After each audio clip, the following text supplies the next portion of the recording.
Hey guys, so this is kind of long overdue, but it was supposed to be a Halloween special. So I'll just get right down to it and I'll show you the pumpkins that I carved for Halloween. And also my mom, who, although she loves sugar and everything sweet, she hates that it exists. She went and bought all of this candy. Yeah, I was very surprised. But, I mean, it was cool. We all shared it. It was yummy. Me and my mom and my dad, we all ate it. I think I have, like, one piece of candy left. I think it's, like, Smarties or something. I don't really know. So, anyway, I was going to talk about fears. And I am a pretty rational person, I would like to think. And I don't really have very many fears.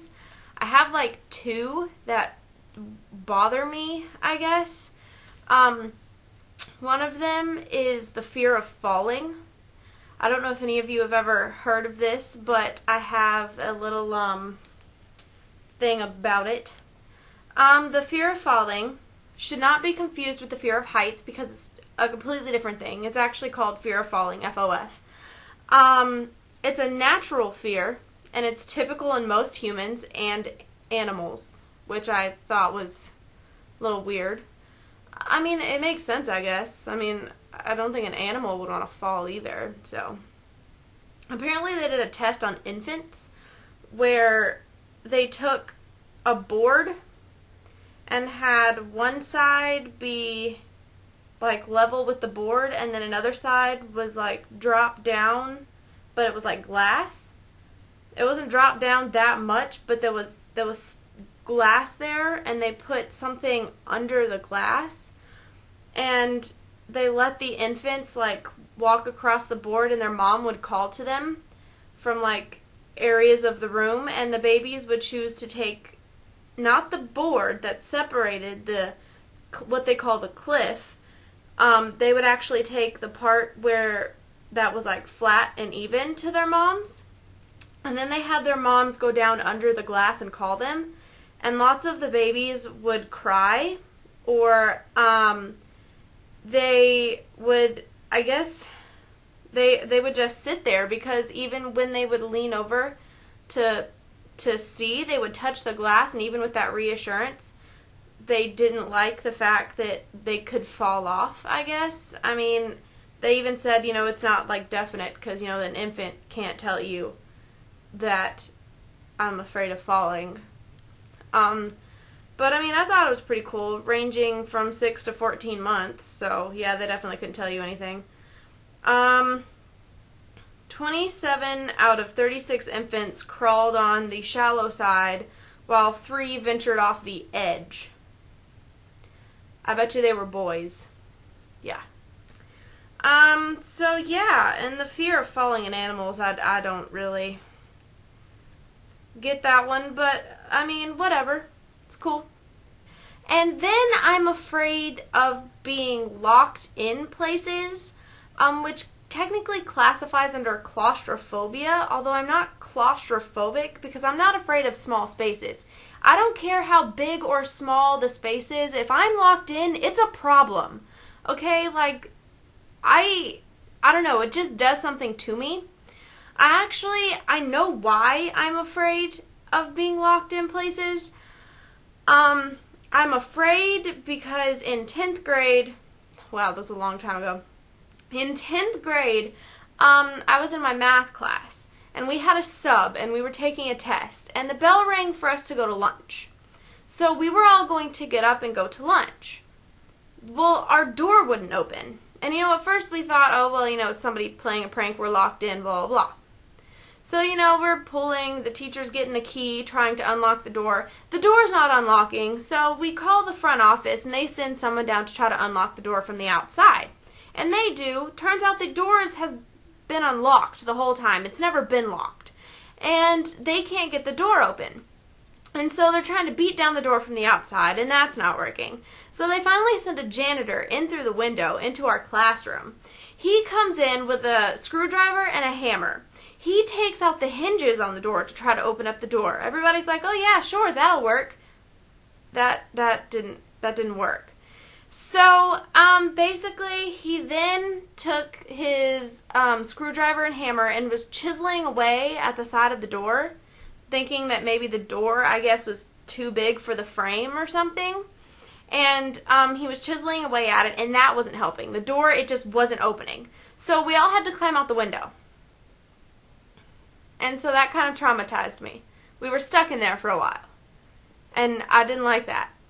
And then after our teacher got back in the next class that we had her, we were all sitting in the class, and she was about to close the door. And all of us pretty much flipped out. And she closed the door anyway, and she asked us why we flipped out, and we told her our story. And then she goes, "Okay," and she goes over there and tries to open up the door. And the door doesn't open. Luckily, this time we were able to just use sheer strength to open it. Meanwhile, the first time we had to get police officers with their little battering ram to come and open up the door. Turns out it had been like super glued shut. Don't ask me. It was the weirdest thing ever, and so ever since then I've been afraid of being locked in places. I'm not really sure how my fear of falling came about though, so whatever.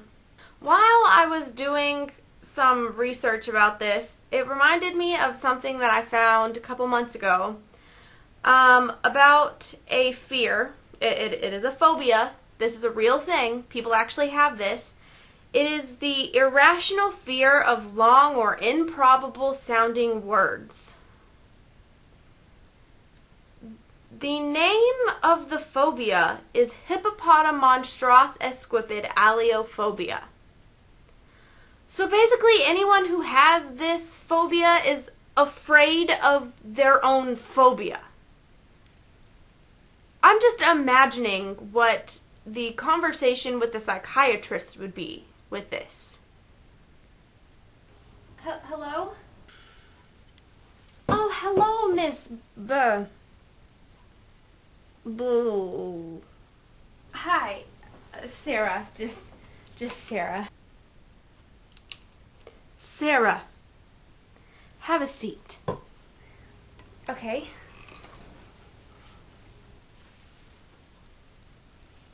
Okay, Miss Sarah. Just Sarah. Miss Sarah, what are you in for today? Well, actually, my boss sent me. Your boss?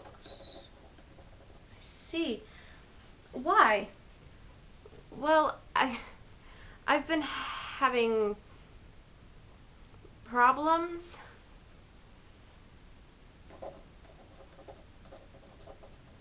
Problems with what exactly? With words?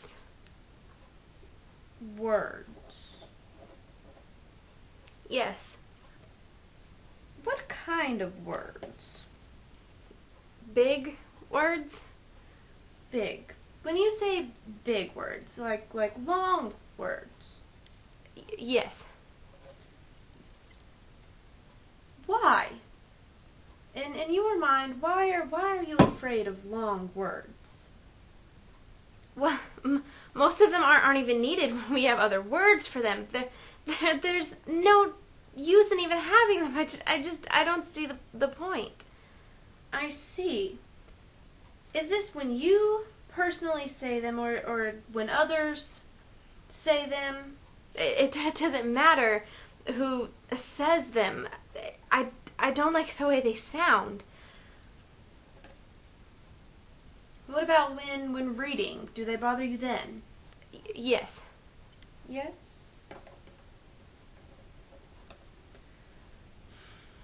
Well, I think I have figured out the problem. You have? Well, what is it? Can you fix it? Well, you have what we call Hippopotamonstrosesquiped aliophobia.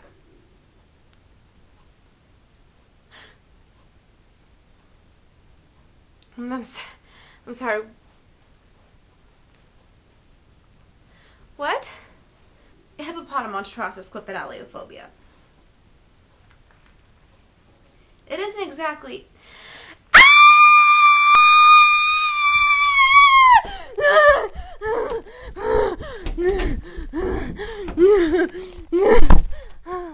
Oh no. I must have done something wrong. This is not a very good first day on the job.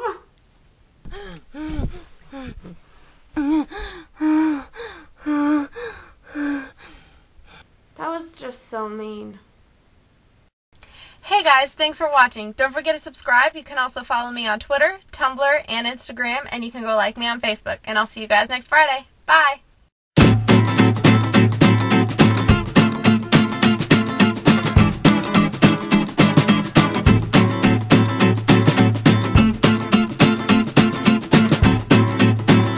I'm actually kind of scared of being locked in here right now.